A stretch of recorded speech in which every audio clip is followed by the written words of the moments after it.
Boker Tov, on commence et on continue le 15e chapitre du Tanya.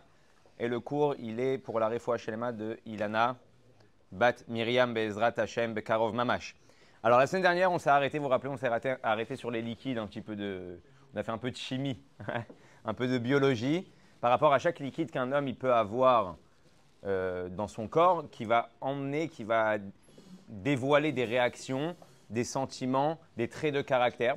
Alors pourquoi on a parlé de tout ça la semaine dernière? Du Mara Shrora, Mara Levana, pour une seule et bonne raison. En fait, il y en a deux même. Alors déjà, pour t'apprendre que dans la vie, tu dois faire un effort. Parce que tu vas... C'était quoi tout le but du Tanya? De nous parler du Benoni qui a deux madrigotes chez le Benoni. Il y a deux niveaux même chez le Benoni, comme on avait vu chez le Tzadik et le Racha. Qui a le Asher Avado, Asher Lo Avado, qui a servi Dieu et qui n'avait pas servi Dieu. Dans le Pshat, quand on avait vu le Passouk, on avait l'impression que ça parlait du Racha et du Tzadik, celui qui sert Dieu, celui qui ne sert pas Dieu. Il te dit non, non, non. Les deux niveaux, celui qui sert Dieu et qui ne sert pas Dieu, on parle du Benoni. Donc on parle de la personne qui ne fait aucune faute. Mais il y en a un qui sert Dieu et un qui ne sert pas Dieu. Et là, il nous a parlé aussi par exemple, des Mara Shrora. Surtout cet exemple-là de Mara Shrora. Quelqu'un qui est né avec un trait de caractère, il est assidu, il est sérieux, il aime étudier, il est froid dans son Yetzerara. Et donc en réalité, cette personne-là n'a pas besoin de faire d'efforts supplémentaires pour arriver à certains niveaux au niveau de son service divin. Donc lui, il s'appelle à ce moment-là Asher Lo Avado. Et pourquoi donc il te parle de ça? Pour te dire que si tu es Mara Shrora, tu dois rajouter Mara Levana. Ouais, le liquide blanc. Ce liquide blanc qu'on a dit, c'est la simpra, c'est la joie, c'est le sentiment comme ça d'ouverture. Et ça, c'est très, très, très, très compliqué pour un homme. Pour ça qu'un homme, il recherche toujours la communauté la plus simple pour lui. C'est quoi la communauté la plus simple pour lui? Des gens qui pensent comme lui.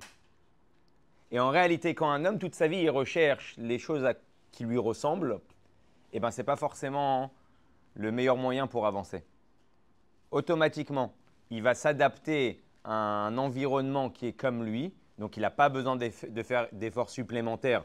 Tout le monde le comprend, tout le monde est dans le même délire que lui. Azakol Tov, tout va bien.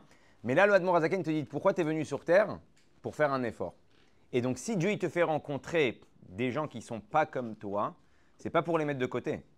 C'est pour apprendre d'eux. Comme il a dit David Ameler, Mikol Melamdai, Iskalti. Une des raisons aujourd'hui des problèmes de Shlom Bayit qu'il y a, c'est que la personne ne veut pas comprendre que la femme est différente. Parce que faire face à quelqu'un qui est différent de nous, ça demande un effort, ça demande un travail, ça demande un travail sur ses propres midotes. Donc là, c'est de ça qu'il a parlé à Admor Azaken. Et plus que ça, le seul moyen qu'un homme puisse s'élever, c'est le contraire. On avait parlé une fois de l'avion. L'avion, il peut commencer à décoller grâce aux ailes qui sont bombées, qui permettent en fait à l'air de contrer l'air et de le soulever. Dans la physique, celui qui veut voir, il peut regarder sur YouTube comment ça fonctionne, comment ça marche, comment un avion il s'envole. Et sans ce vent contraire là, sans ce vent et sans ce fait que les ailes sont bombées, l'avion ne pourrait pas décoller. Et donc le rabbi t'explique, quand il y a quelque chose de contraire à toi dans ta vie, ou quelque chose qui est compliqué, c'est le moment où Akadosh Baruch Hu, il a décidé que tu commences le décollage. Vers où? Bon, après, c'est à toi de voir vers quelle destination tu vas arriver. Mais c'est biduk la nekuda. Il dit, il y a un homme, par exemple, il fait aucun effort de ne pas avoir de Yetzerara envers des femmes. Il y a quelqu'un, il est chaud bétivo, c'est-à-dire il est chaud dans sa nature. Et pour lui, c'est une vraie lutte, c'est un vrai combat. À chaque fois qu'il passe dans un canyon, dans un endroit, il doit passer. Il y en a un. Zelom et Daber est là, ça ne lui parle pas. Donc lui, dans ce système-là, dans ce domaine-là, il ne s'appelle pas Asher Avado. Il n'est pas en train de servir Dieu. Donc il n'a pas besoin d'une grande compréhension et de contempler la grandeur de Dieu pour ne pas arriver à, parce que c'est acquis chez lui. Léolid mi binatoro achdat, ve'yira Hashem bemocho ve'lishamer shelo la'avor al mitzvat lo ta'aseh. Et donc le Admor Azaken il a parlé ve'yirat Hashem bemocho, un petit peu de yirat Hashem, ça lui suffit pour ne pas tomber dans une avera. Ve'avat Hashem belibo ledovkabo bekium hamitzot et talmud Torah keneget kulam, et la dailo be'ava mesuteret asher belev klalut Israël shenikreu ave Hashem. Il y a un homme, il a besoin, et pas tout le monde se ressemble, il y a un homme, il a vraiment besoin de s'arrêter avec lui-même, prendre du temps, réfléchir à pas mal de choses, à la grandeur de Dieu, pour réveiller un sentiment envers Dieu, pour se renforcer, pour faire ou pour ne pas faire. Et il y a un homme, tic-tac, ça va venir chez lui. Il y a des gens, ils ont besoin de rester une demi-heure tranquille pour commencer à comprendre. Et il y a des gens, en 2 secondes, ils pensent Waouh, et Hashem Elokecha. Ça y est, son cœur, il est au top. Vous savez, ça me fait rappeler une histoire. Une fois, il y avait un chassid qui est rentré chez le Tzemar Tzedek. Et il s'est plaint. Il dit Rabbi, j'ai un gros problème. En li cheshek. En li cheshek lilmod Torah.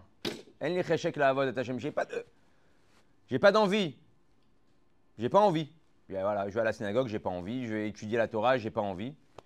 Et le Tzemar Tzedek, il lui a dit et qu'est-ce que je peux faire que moi j'ai du cheshek? Man yachol asot shani yesh li cheshek. La réponse, tu dis, le rabbi, en gros, il dit à son chassid, toi, tu n'as pas de chèque, moi, j'en ai. Ouais, tu dis, bon, bah super, la réponse, elle est géniale. Et le Tzemar Tzedek, il a expliqué à son chassid, c'est de ça que tu dois être content. Parce que c'est Asher Nikra à Asher Avado.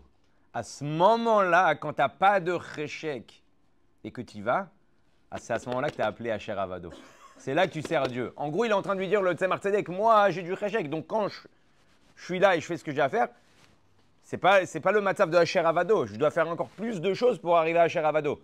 Toi, quand tu te lèves le matin et que tu vas à ta fila et que ça te saoule, tu es en train de montrer à Dieu Asher Avado. Et donc, c'est tout le contraire. Nous, là, on a le sentiment, le Yetzer Hara nous fait croire, ah, tu vois, ça fait 10 ans que tu pries, 5 ans que tu pries, 5 ans que tu vas à la fila, 5 ans que tu vas à des conférences et de la Torah, et ça te saoule à chaque fois. Bon, c'est pas pour toi. Ça ne t'intéresse pas, ça ne te parle pas peut-être. Mais en fait, il te dit c'est tout le contraire. Le fait que tu n'as pas de tréchec, tu es en train de montrer à Dieu que Asher Avado, que tu es en train de le servir. Si tu avais du tréchec, ça ne prouve pas, si tu avais envie, ça ne prouve pas que tu sers Dieu. Peut-être que ça te plaît, peut-être que c'est sympathique, peut-être que ça te parle. Donc tu es en train de te servir toi-même en fait. Tu es en train de te faire du bien à toi-même. Alors je ne dis pas, bien sûr qu'à un moment, il faut arriver à un niveau où il faut apprendre les taneg. Mais ce n'est pas le sujet du cours. Il y a des mamarim de Chassidut qui expliquent comment aimer le spirituel par rapport au matériel. Ah bah, si tu es encore à ce niveau-là, ne sois pas frustré du fait que tu n'as pas envie. Ça, c'est le Yetzer Hara. Il va faire en sorte que tu es frustré pour te dire, bon, allez, vas-y, la routine, la routine, et tu n'as pas l'impression d'avancer. C'est à ce moment-là que tu es en train d'avancer, quand ça te saoule et que tu y vas. À ce moment-là, tu es en train de faire un effort pour Akadosh Baruch Hu. Et la Dailo Be'ava, comme on a dit, comme on s'appelle Oave Shemo. Velachen enoni kra oved klal, ki avazome suteret et napo eulato ve'avodato klal, et là, i yerushatenu ma'avotenu klal Israël ou comme Be'er lekaman, comme on a vu, qu'au fond de nous, on a reçu d'héritage de Avraham Avinu et de Yitzhak, le Ahavat Hashem, l'amour de Dieu, Ve'ela yirat Hashem et la crainte de Dieu. Donc, en réalité, des fois, c'est ta nature qui est à l'intérieur de toi qui fait que tu fais des choses et donc pour toi, c'est facile. Donc, en gros, on comprend, et là, on va continuer à développer, qu'un homme, le seul moyen, c'est qu'il ne sort pas à la retraite. Ouais. Le seul moyen qu'il soit vivant, c'est qu'à aucun moment, je ne parle pas de la retraite à 65 ans ou à 70 ans, je ne parle pas de ça, je parle de la retraite au niveau spirituel. À aucun moment, tu peux t'arrêter et dire « Ah, ça c'est acquis ». Et comme on avait parlé la semaine dernière, fais attention. On a shiur tous les mercredis matins de 8h30, quand on commence à l'heure, Baruch Hashem, de 8h30 jusqu'à 9h. 8h30, 9h. Bon, ça peut devenir une routine, un acquis, c'est normal, ça ne dérange pas. Maintenant, si je dépasse le cours de 9h, à la place de finir à 9h, on finit à 9h10, ces 10 minutes-là, elles vont être plus dures que les 30 minutes. C'est-à-dire que chacun va prendre sa montre, il va regarder, je crois qu'il n'a pas vu l'heure. Il y en a qui disent carrément Chazak ou Barour. Ouais. Et le mec, il est en pétage de câble. Qu'est-ce qu'il fait? Il ne s'arrête plus. Ouais. Il s'arrête plus. Et c'est 10 minutes. Pourquoi? Parce que chez toi, elles ne sont pas encore acquises. Et donc là, tu commences à travailler. Donc Hachem, il est en train de te dire, bon, ben, il ne faut jamais s'arrêter. Pour être appelé Asher Avado, un serviteur de Dieu. Vechenmi, afmi sheeno matmid belimud botivor rak sherargil atzmo lilmod be'atmada gdola venasa ergel lo teva sheni dailo be'achat be'ava mesuteret zo et là imken rotze lilmod yoter mirigulto. Donc il y a des gens, ils ont acquis carrément le fait d'être assidus. Ils n'étaient pas assidus par un effort. Là, ce qu'il est en train de te dire, qu'en fait, tout ce que tu vas faire dans ta vie va devenir une deuxième nature chez toi. Tout ce que tu vas faire. Au bout d'un moment, ça devient une nature. Si tu t'es habitué à donner la tzedaka tous les matins avant de sortir de chez toi, ça va devenir une nature. Le jour où tu ne vas pas le faire, tu vas te sentir mal. Donc, chez toi, c'est un automatisme. Et donc, il y a des gens qui n'étaient pas forcément assidus. Grâce au nombre d'années et le sérieux, ils ont réussi à acquérir ce fait de s'asseoir et d'étudier la Torah et d'être sérieux. Et bien, au bout d'un moment, au moment où il se rend compte qu'il a plus d'efforts dans ce domaine-là, tac, il doit commencer à rajouter. Sinon, il est parti à la retraite. Ouais, avant le Zman, avant l'heure. Et il dit comme ça. Et là, Imken Rotzel Ilmod, on a dit Yoter Mirigiluto, seulement s'il commence à vouloir étudier un peu plus. Et Behemet, c'est un mifran de fou. Parce que des fois, une minute de plus, tu étudies, tu avais prévu d'étudier de telle heure à telle heure. La minute qui va dépasser l'heure où tu devais te lever, c'est la plus dure. Ouais, ton cerveau, il part en cacahuète. Ça y est. Il faut vite que je pars, j'ai un rendez-vous. Il ne va rien se passer si tu vas étudier une minute de plus ou tu vas faire des Teilim une minute de plus. Il ne va rien se passer. Mais dans ta tête, à ce moment-là, le Yetzer Hara, il fait un combat. C'est fou, tu dois partir, tu es pressé, on t'attend, tu as rendez-vous. Qu'est-ce qui se passe dans cette minute-là? Dans l'heure entière, il ne t'a pas dérangé parce que même le Yetzer Hara, même ton effet Shabamit, ton âme animale, c'est devenu une nature chez lui, c'est devenu une habitude. Donc il accepte, il n'y a pas de problème. La minute, elle le rend folle. Et c'est pour ça que l'Admour Hazaken va nous ramener un. Donc en gros, qu'est-ce qu'il nous est en train de nous dire, l'Admour Hazaken? Vous savez qu'il y avait une fois, hein, le Rabbi Rachab, quand il était jeune, il a reçu un tsav de l'armée. Ce qui s'appelle, comment on dit ça, le tsav Rishon. Une convocation de l'armée. Rabbi Rachab, convocation de l'armée russe. Ouais, sympa. Et il va voir son père. Et son père, il lui dit on doit apprendre de chaque chose qui se passe. Une aura, Bavodat Hashem, comment servir Dieu. Alors il dit c'est quoi la particularité d'un chayal? Un chayal, au moment où il devient chayal, engvarlo eno yishut. À ce moment-là, il n'existe plus. D'ailleurs, il devient un numéro. Ouais, c'est même plus forcément son nom. Ça parle de grade, le colonel, le sergent. Il n'existe plus. Il appartient à l'État. Il appartient à l'armée. Il dit on reconnaît un chayal comment? Un chayal, on le reconnaît quand il mange chayal. Quand il dort chayal. Quand il se réveille chayal. Et quand il se promène en tant que chayal. Il dit, c'est exactement ce qu'Akadosh Baruch Hu, il attend de nous. Un soldat d'Hachem. Quand on te voit dans la rue, quand tu manges, on voit que c'est un chayal d'Hachem. Quand tu vas dormir, un chayal d'Hachem. Pas avec TikTok comme ça. Hein? Non, tu vas dormir avec des sipourim du Baal Shem Tov. Tu vas dormir avec un bon Shema Israël à la Mita. Ça, c'est un chayal. Tu vas te réveiller avec un Modéani, avec un Etilat Yadayim. Ça, on voit sur toi chayal d'Hachem. Hein? Il y a des permissions parfois. Il y a des permissions? Parfois? Par rapport à quoi tu… Il y a des permissions parfois. Alors, c'est ça le chidouche. C'est que même pendant ses permissions, tu vois qu'il est réel. Même quand il est en permission, il est békonénout. On peut le rappeler à n'importe quel moment. Il ne redevient pas citoyen à ce moment-là. Il s'habille en citoyen, mais il est encore dans sa Metsiout, il est chayal. Pareil, toi aussi, tu as des moments de permission. Dieu te dit, vas-y, détends-toi, va en vacances, vas-y, damrout, boukra, truc, fais un kiff, ouais. Et même à ce moment-là, tu dois te rappeler que tu peux être appelé à tout moment. Minyan, truc, arvit, shacharit. Ça, c'est un chayal. Et donc, on va continuer, Bezrat Hashem. Et il dit, Vebaze yuvan machamru bagmara. Sheoved Elokim ainu mishishone pirko mea paamim vechad velo avado ainu mishishone pirko mea paamim levad. La Gemara, elle va nous donner l'exemple.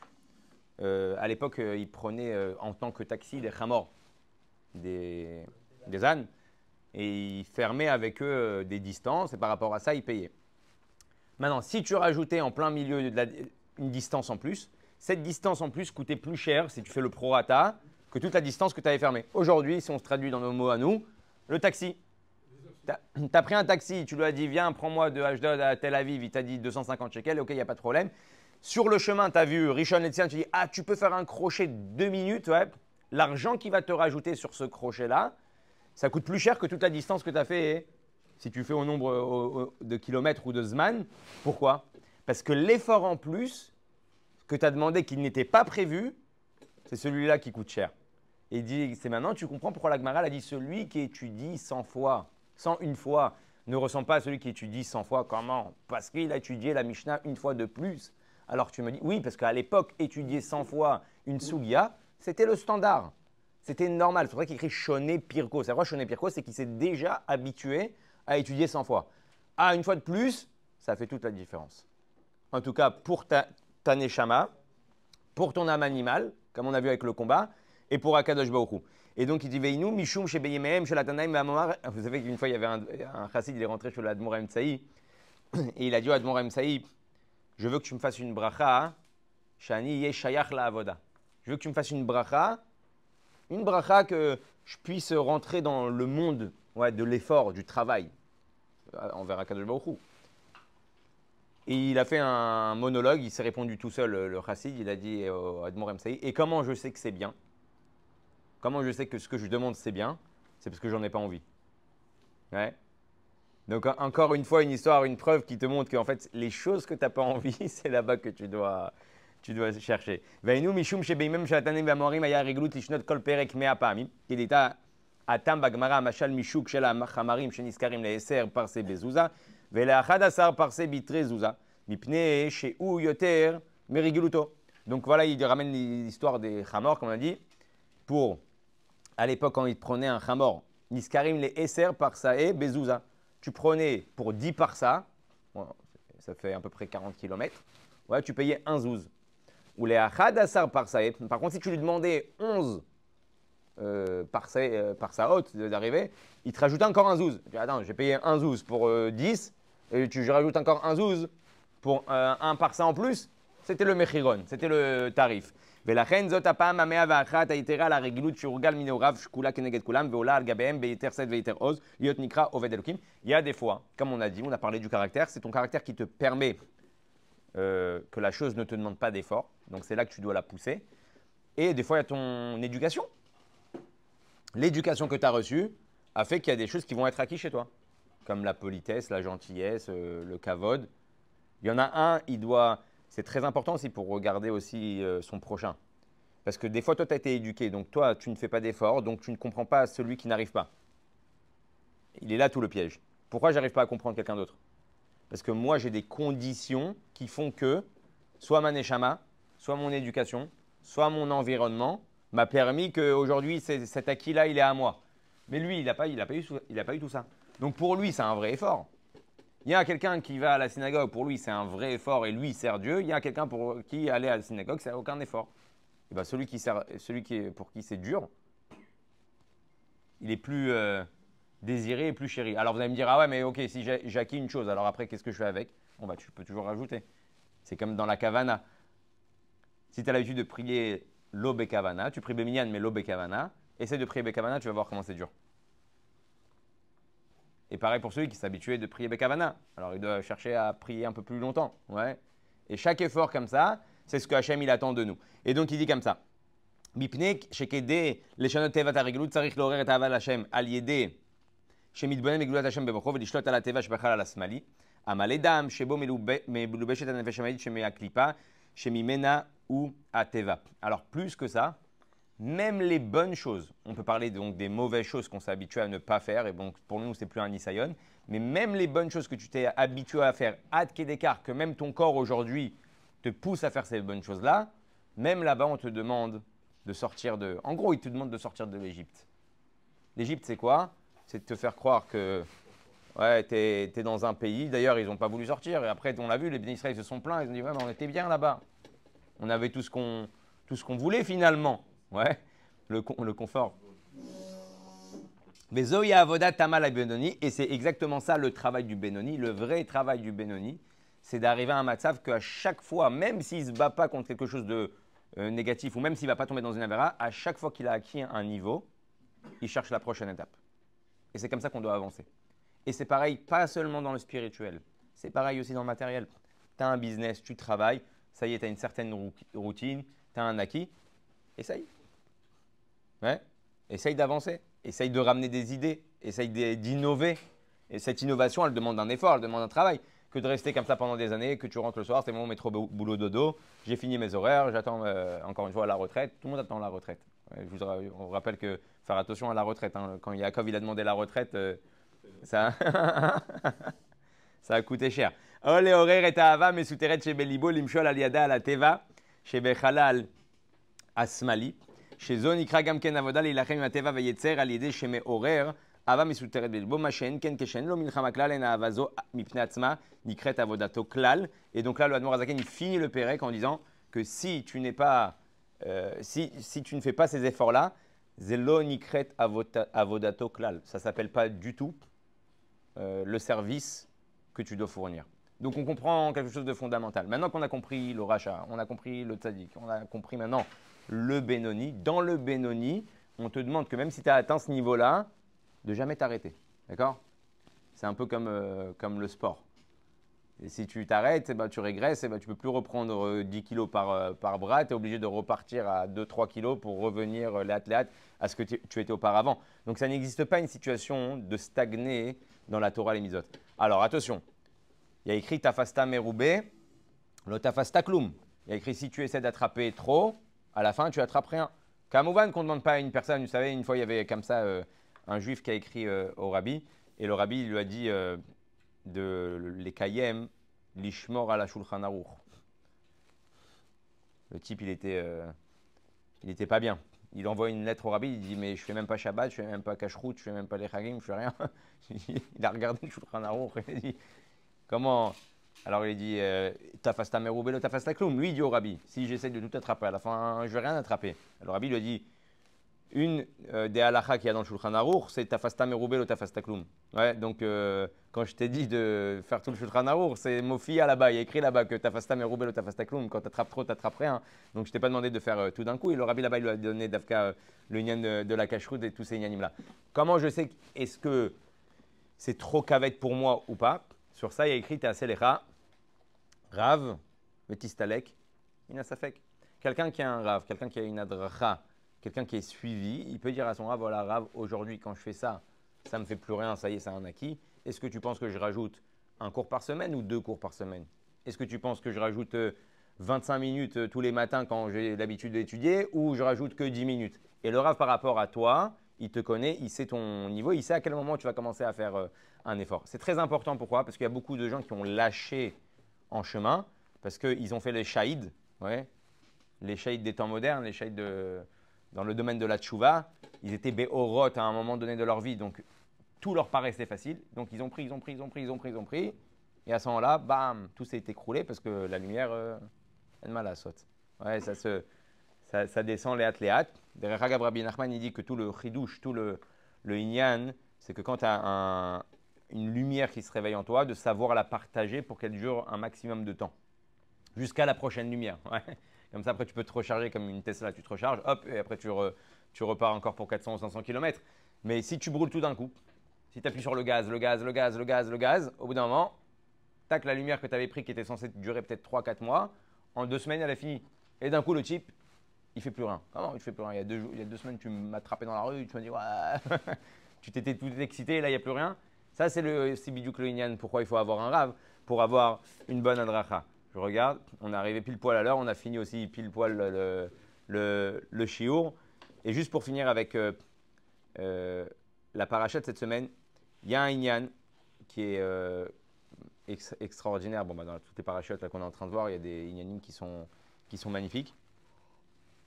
Mais on voit tout ce Inyan là de Yaakov et de Esav qui nous perturbe énormément par rapport au brachot et par rapport à tout ce qui se passe dans cette histoire. Comment Yitzhak, il a pu autant investir sur Esav, Ad Kedekar, qui veut le tuer. Vous vous rappelez que Esav, il pose des questions qui paraissent un peu bizarres. Des questions qui paraissent même un peu bêtes. Comment on donne du maaser sur du melach? On sait qu'on ne donne pas de maaser sur de melach et sur de la paille. Et en fait, le rabbi, il dit déjà la question, elle n'était pas si bête que ça. Elle n'était pas bête même du tout. Et ça, il vient voir son père et il lui dit, papa, quand j'ai un aliment qui est salé ou qui n'est pas salé, ça ne vaut pas la même chose. Ouais, si je te vends sur l'étalage un poisson cru, bon, ça vaut un certain prix. Mais si je te le vends fumé, salé, ouais, on peut même doubler le prix du kilo juste parce qu'on t'a mis un peu d'huile, un peu d'aran, un peu d'oignon et un peu de sel. On peut doubler le prix. Donc lui, il dit, quand je sale mes aliments, ils prennent une plus-value, ils prennent de la valeur. Le maaser, je dois le donner sur l'aliment tel qu'il vaut avant le Mélar ou après le Mélar? Et en fait, c'était ça sa question. Le Mélar, il est Méchabéach, il ramène un plus. Tel qu'il vaut, la valeur qu'il vaut avant et combien ça se vend, ou tel que c'est fait après, considéré comme si j'avais mis du Mélar, verroulé. Alors, est-ce que je fais du Maaser sur le Mélar? C'était ça sa question. Donc, en fait, il posait des questions qui étaient super intelligentes. Mais malgré tout, on se dit, mais comment ça se fait que Yitzhak, il est autant Mahamine dans son fils Esav? Tout simplement. Qu'est-ce qu'on avait vu avec Yitzhak? Qu'il est Chofer Be'erot. C'est quoi Chofer Be'erot? Pour arriver à la source, pour arriver à l'eau, tu dois enlever les cailloux, tu dois enlever la boue, tu dois creuser. Ça, c'est ce qui s'appelle un travail de Gvura, c'est le contraire d'Abraham, un travail de Gvura qui emmène au Chesed. Donc, Yitzhak, en réalité, la différence entre Abraham et Yitzhak, c'est qu'Abraham, il fait descendre la lumière de Dieu, et Yitzhak, il travaille du bas vers le haut. Donc, lui, il creuse, il creuse, il creuse, il enlève tout ce qui est pas propre à ce BR, jusqu'à qu'il arrive à la source et que l'eau, elle jaillit. Et avec qui il peut faire ce travail-là? Avec Esav. En Yaakov, il n'a rien besoin de faire. Yaakov, c'est Ishtam, Yoshev Ohalim, il est au top, c'est bon, il s'assoit. Chez qui il voit le potentiel de son propre travail, avec qui il peut travailler? Davka avec Esav, parce qu'il sait qu'il y a beaucoup de boue et qu'au fond, il peut arriver à la source, parce que la darga dans la Chassout, la darga de Esav, elle était très haute, elle était très grande. Et donc, c'est à ça qu'il voulait arriver. Donc, Rivka, elle a vu que ce n'était pas possible. Donc, c'est pour ça qu'elle a fait tout ce qu'elle a fait. Mais dans Esav, il y avait un potentiel. Le Inyan, il est que Yaakov, son travail aujourd'hui, c'est les Taken et Esav. C'est réparer. Lui, il vient du Olam HaTohu. Nous, on vient du Olam HaTikun, ceux qui descendent de Yaakov. Et nous, le but, c'est de réparer le Tohu. Et donc, c'est pour ça qu'on a un rôle si important dans le monde. Notre but, il est de réparer tout le Olam HaTohu. Olam Haya Tohu Vavo. Ouais, vous vous rappelez de cet épisode aussi. Donc, en réalité, on comprend pourquoi Yitzhak, il investit autant dans Esav, parce qu'il y croit qu'en creusant dans un BR, à la fin, tu trouves de l'eau. Maintenant, ok. Le rabbi pose une autre question. Il dit 2 secondes.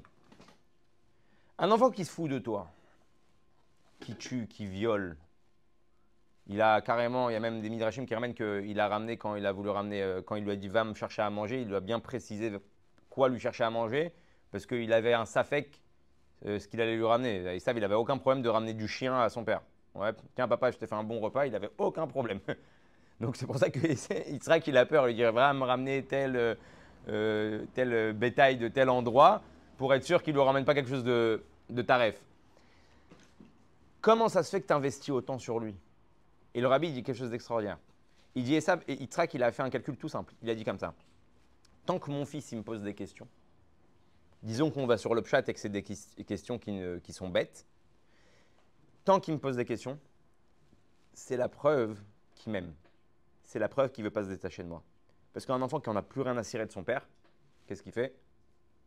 Il s'enferme dans sa chambre, il ne parle même pas avec son père, il ne le calcule pas, il ne lui dit pas bonjour, il ne lui dit pas au revoir, et il fait sa life. Donc, tant qu'il fait le tménik, à chaque fois qu'il rentre à la maison, il est en train de montrer quoi à son père?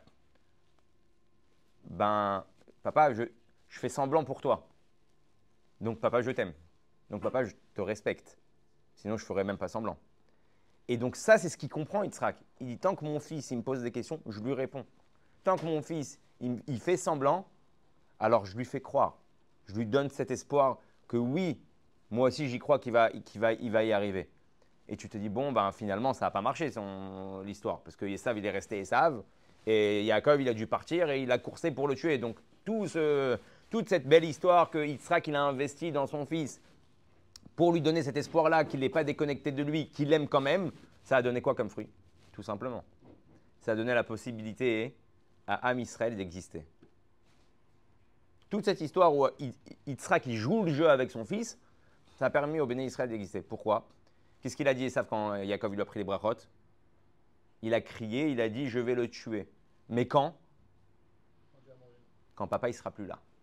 Dès que papa il part de ce monde, je m'occupe des côtes de Yaakov. Si Yitzhak n'avait pas montré d'amour à Esav, donc Esav n'aurait pas respecté son père, il aurait cherché à tuer Yaakov tout de suite.